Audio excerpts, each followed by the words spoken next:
गंगा के तीरवा जामुनवा के बीचवा हो मलिनी लगावे फुलवारी जी।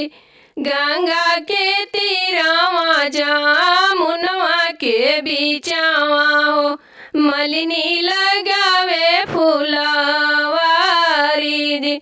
फूल लोड़े चालेली बेटी हो कवनी देई दुल्हे जे पकड़ ले हाथ जी। फूल लोड़े चालेली बेटी हो कवनी देई दुल्हे जे पकड़ ले हाथ जी। बहिया पकड़ी बिला मावे कवना दुल्हे आज रहिया यही बना बीच जे। बहिया पकड़ी बिला मावे कवना दुल्हे आज रहिया यही बना बीच जे।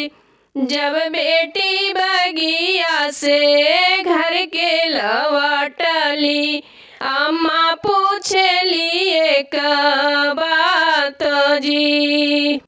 जब बेटी बगिया से घर के लौटली अम्मा पूछली एक बात जी।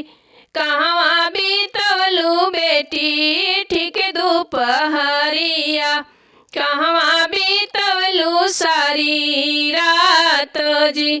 कहवा बीतवलू बेटी ठीक दोपहरिया कहवा बीतवलू सारी रात जी।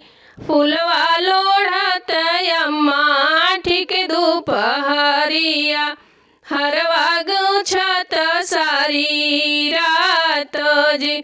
फूलवा लोढ़त अम्मा ठीक दोपहरिया हरवा गुछत सारी रात जी।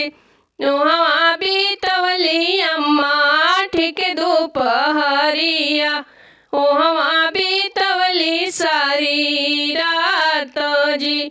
वहाँ बीतवली अम्मा ठीक दोपहरिया वहाँ बीतवली सारी रात जी।